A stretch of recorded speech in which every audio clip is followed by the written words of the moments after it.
అందరికీ నమస్కారం. First Surya, you got best debut. Best debut దొరికింది నీకు because you have a best dad. ఇవాళ నేను ఇక్కడ రావడం కారణం ధని. సో బెస్ట్ డాడ్ ఉన్నప్పుడే నీకు బెస్ట్ డైరెక్టర్ దొరికాడు, బెస్ట్ కంటెంట్ దొరికింది, బెస్ట్ సపోర్ట్ దొరికింది సూర్య. హర్ష గారు, హర్షవర్ధన్, హర్ష, కృష్ణుడు, అసలు everybody. And best content main. నేను ఫస్ట్ భరతనాట్యం అనగానే క్లాసికల్ సినిమా ఏమో స్పీచ్ ఎలా ప్రిపేర్ అవుతాం, సాగర్ సంగమం, శంకరాభరణం, ఈ సినిమాలు ఇంకేం వచ్చాయి క్లాసికల్లో అని ఇవన్నీ చూస్తూ వచ్చి దానికి సంబంధించి ఇతను ఏమన్నా క్లాసికల్ డ్యాన్సర్ ఏమో కూచిపూడి ట్రైనింగ్ ఇచ్చుంటాడు, దాన్ని తనని కూచిపూడి పంపించుంటాడు అని అంత రాసుకొని almost 2 page prepare. Trailer launch అనగా చింపేసా ఫస్ట్ పేజ్. లాస్ట్కి వచ్చేటప్పుడు చివరి పేజ్ కూడా చింపేసా. సో అప్పుడు అర్థమైంది క్రైమ్ కామెడీ ఇది ఆల్వేస్ సక్సెస్ఫుల్ జోనర్. ఇది మీరు తీసుకుంటే స్వామిరారా కానీ, అక్కడ ఢిల్లీ బెల్లి కానీ, ఇది చాలా ఫిలిమ్స్ షేడ్స్ నాకు అనిపించాయి, అంటే hit films. So entertainment genre ద్వారా తనను లాంచ్ చేసుకోవడం, అది కూడా బెస్ట్.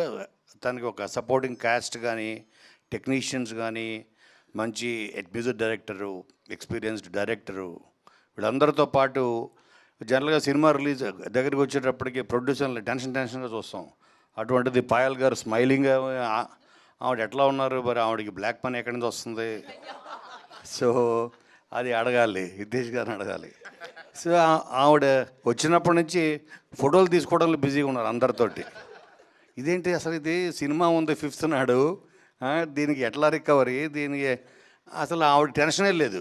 మేబీ ఆ కంటెంట్ ఇచ్చిన బలం ఆవిడకి. సో పాయల్ గారు, మీకు కూడా బెస్ట్ డెబ్యూ. సో మీరు దీంతో ఇంకా మీరు చాలా సినిమాలు తీయాలి. అలాగే మహేంద్ర కూడా ఇది ఒక మైల్ స్టోన్ ఫిల్మ్ అవ్వాలి అని నేను మనస్ఫూర్తిగా కోరుకుంటున్నాను. ఎందుకంటే సినిమాని నమ్ముకున్న వాళ్ళకి అన్యాయం చేయదు. నాకు తెలిసి మినిమం 20-25 years తెలుసు ధని. సినిమా ఇండస్ట్రీనే నమ్ముకొని ఉన్నాడు. ఇప్పుడు తన కొడుకు, తను ఒక గ్రేట్ ఆర్టిస్ట్ అంటే పెయింటర్, ఇవన్నీ ధని. తన కొడుకు కూడా ఆర్టిస్టే అయ్యాడు. తన సాఫ్ట్వేర్ ఇంజనీర్ చేసో, అమెరికా పంపించేసో డబ్బులు సంపాదించరని అక్కడికి తను కూడా మళ్ళీ ఇక్కడికే తీసుకొచ్చి అంత గొప్పది. నేను సినిమా షూటింగ్ చేస్తున్నప్పుడు జనరల్గా కెమెరా బ్యాక్ సైడ్ ఉండేవాడు, లైట్ మెన్, ఈ నాగర్ ఆపరేటర్స్ వీళ్ళందరూ ఉంటారు కదా, బిహైండ్ ద కెమెరా పనిచేసేవాళ్ళు. వాళ్ళందరినీ అడుగుతూ ఉండేవాడిని. Everybody wanted to become either actor are director. ఆ ప్యాషన్తో వాళ్ళు వచ్చి సక్సెస్ అయినా అవ్వకపోయినా వాళ్ళు ఇక్కడే ఉంటారు. ఏదో పని వాళ్ళకి దొరికిన పని చేస్తూ వాళ్ళకి నచ్చిన ప్రపంచంలో వాళ్ళు బతకడానికి ఇష్టపడతారు. బయటికి వెళ్తే వాళ్ళకి ఎక్కువ డబ్బులతోటి వాళ్ళకి జాబ్స్ రావచ్చు, ఆపర్చునిటీస్ రావచ్చు, కానీ వాళ్ళకి ఇష్టమైన ప్రపంచం ఇదే. అంత బ్యూటిఫుల్ ప్రపంచం ఇది.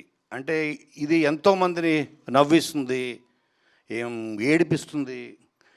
ద పవర్ ఆఫ్ సినిమా ఏంటి అన్నది 25 years నుంచి నేను ఎక్స్పీరియన్స్ చేస్తూ వచ్చాను. నేను బిగినింగ్ డేస్లో కోనా వెంకట్ అంటే ఆడియన్స్కి తెలియని రోజుల్లో నేను థియేటర్ మధ్యలో కూర్చొని జేబులోంచి ఒక రిమోట్ లాగా తీసి, ఇప్పుడు వీళ్ళు నవ్వుతారు అని రిమోట్ అక్క మొత్తం థియేటర్ గొల్లని నవ్వదు. ఎస్ అంటే ఆ దృష్టిలో పెట్టుకుని రాసేవాడిని నేను. అలాగే ఇక్కడ క్లాప్స్ కొడతారు, అది మహేష్ బాబు అవ్వచ్చు, ఎన్టీఆర్ అవ్వచ్చు. సో అంటే ద పవర్ ఆఫ్ సినిమాకున్న పవర్ అక్రాస్ ద గ్లోబ్. ప్రపంచంలో మారుమూలున్న వాళ్ళు కూడా మనం ఇక్కడ ఒక రూమ్లో 10x10 గదిలో కూర్చొని సూర్య రాసిన ఒక కథ వాడిని కూడా కదిలిస్తుంది. That's the power of cinema. అందుకని సినిమాని నమ్ముకున్న వాళ్ళకి, టెక్నీషియన్స్ కానీ, యాక్టర్స్ కానీ, వాళ్ళకి ఎప్పటికీ అన్యాయం జరగదు.